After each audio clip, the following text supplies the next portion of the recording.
Bonjour à tous, cette vidéo sera entièrement consacrée à l'habilitation familiale, mesure de protection du majeur.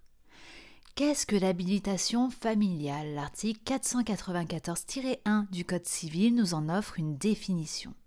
Celui-ci dispose que lorsqu'une personne est dans l'impossibilité de pourvoir seule à ses intérêts en raison d'une altération médicalement constatée, soit de ses facultés mentales, soit de ses facultés corporelles de nature à empêcher l'expression de sa volonté, le juge des tutelles peut habiliter une ou plusieurs personnes choisies parmi ses ascendants ou descendants, frères et sœurs, ou, à moins que la communauté de vie ait cessé entre eux, le conjoint, le partenaire auquel elle est liée par un pacte civil de solidarité, ou le concubin, à la représenter, à l'assister dans les conditions prévues à l'article 467 ou à passer un ou des actes en son nom afin d'assurer la sauvegarde de ses intérêts. Quant à la personne habilitée, l'article 494-1 précise qu'elle doit remplir les conditions pour exercer les charges tutélaires. Elle exerce sa mission à titre gratuit. Pour sa mise en place, le juge des tutelles est saisi. L'article 494-3 nous dit par qui. La demande aux fins de désignation d'une personne habilitée peut être présentée au juge par la personne qu'il y a lieu de protéger, par l'une des personnes mentionnées à l'article 494-1 ou par le procureur de la République à la demande de l'une d'entre elles. Pour rappel, les personnes mentionnées à l'article 494-1 sont les ascendants ou descendants, frères et sœurs, ou à moins que la communauté de vie ait cessé entre eux, le conjoint, le partenaire de Pacs ou le concubin. L'article 494-4, quant à lui, nous dit que la personne sujet de l'habilitation familiale doit être entendue avant la mise en place de la mesure de protection excepté en cas d'impossibilité médicalement constatée. Voici ce que nous dit précisément l'article. Le juge peut, par décision spécialement motivée et sur avis du médecin mentionné à l'article 431, décider qu'il n'y a pas lieu de procéder à son audition si celle-ci est de nature à porter atteinte à sa santé ou si la personne est hors d'état de s'exprimer. De plus, le juge s'assure de l'adhésion ou, à défaut, de l'absence d'opposition légitime à la mesure d'habilitation et au choix de la personne habilitée des proches mentionnés à l'article 494-1 qui entretiennent des liens étroits et stables avec la personne ou qui manifestent de l'intérêt à son égard et dont il connaît l'existence au moment où il statue. Donc ces personnes, encore une fois, ce sont les ascendants, descendants, frères et sœurs, ou le conjoint, partenaire de Pacs ou le concubin. La mesure de protection, comme toutes les mesures de protection des majeurs, doit être nécessaire et proportionnée. Il ne faudrait pas placer sous mesure de protection, quelle qu'elle soit, une personne en pleine capacité qui n'en aurait pas besoin. Les abus sont donc strictement à éviter. C'est ce que nous dit l'article 494-2 du Code civil en ces termes. L'habilitation familiale ne peut être ordonnée par le juge qu'en cas de nécessité et lorsqu'il ne peut être suffisamment pourvu aux intérêts de la personne par l'application des règles de droit commun de la représentation, de celles relatives aux droits et devoirs respectifs des époux et des règles des régimes matrimoniaux, en particulier celles prévues aux articles 217, 219, 1426 et 1429, ou par les stipulations du mandat de protection future conclu par l'intéressé. C'est donc une mesure de protection subsidiaire à tout cela. Ce n'est donc qu'après considération de tous ces autres moyens que l'habilitation familiale pourra être prononcée. L'habilitation peut cependant être de deux sortes, générale ou spéciale. En effet, la mesure étant mise en place pour protéger le majeur, elle n'est là que pour le nécessaire. Ainsi, l'article 494-6 dispose que l'habilitation peut porter sur Un ou plusieurs des actes que le tuteur a le pouvoir d'accomplir, seul ou avec une autorisation, sur les biens de l'intéressé. Un ou plusieurs actes relatifs à la personne à protéger.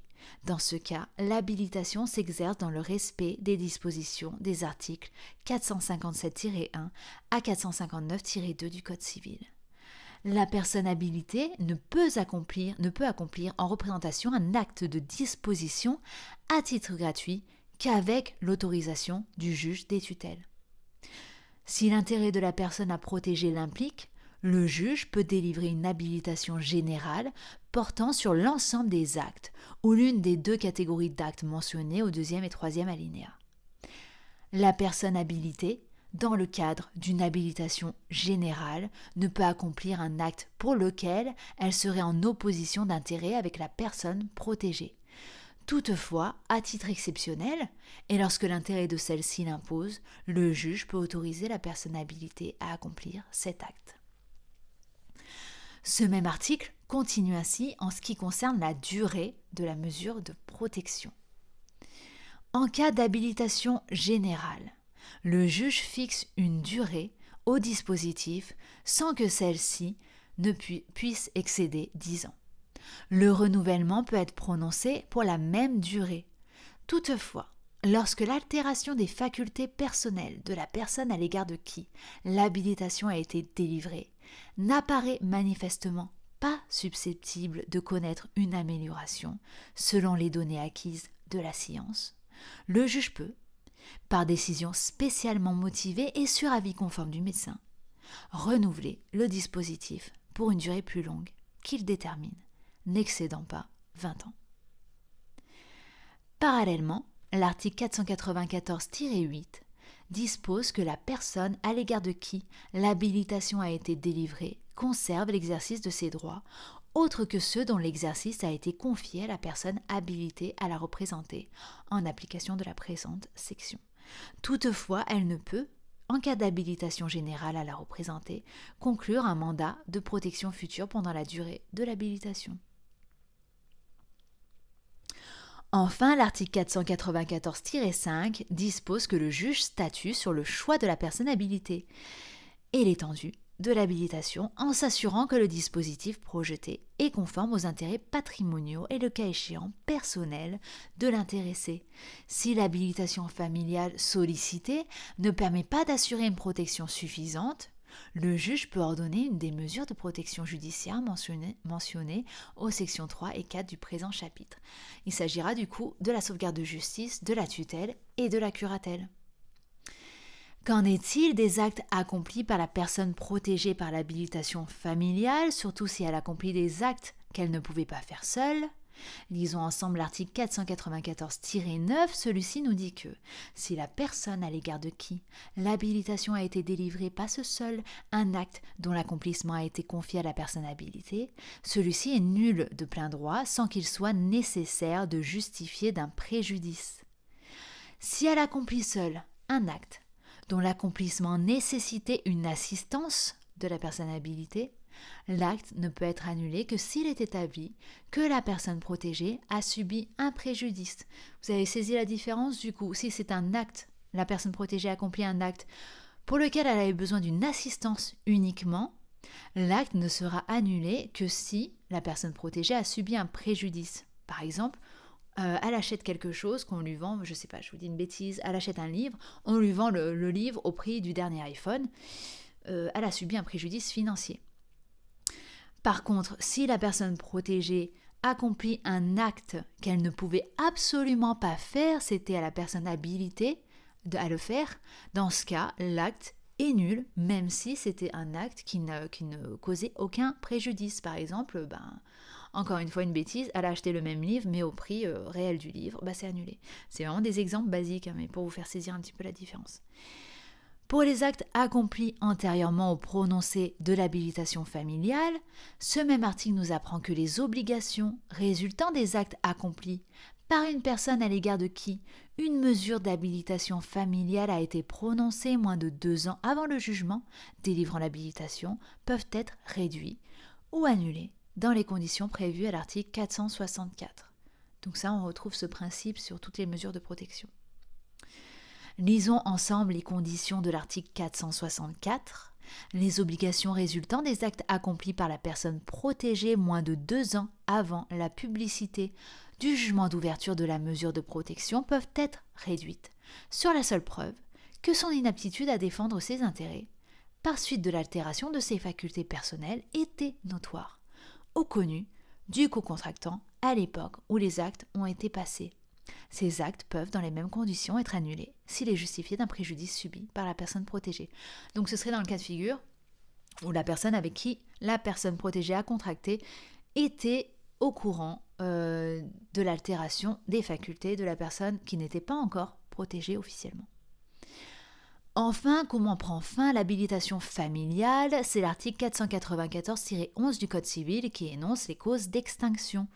Outre le décès de la personne à l'égard de qui l'habilitation familiale a été délivrée, celle-ci prend fin par le placement de l'intéressé sous sauvegarde de justice, sous curatelle ou sous tutelle, donc les autres mesures de protection existantes.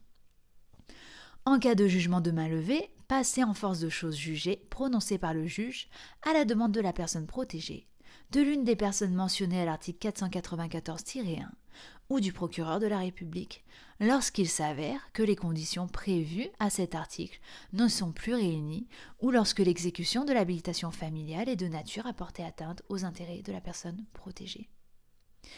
Également de plein droit en l'absence de renouvellement à l'expiration du délai fixé.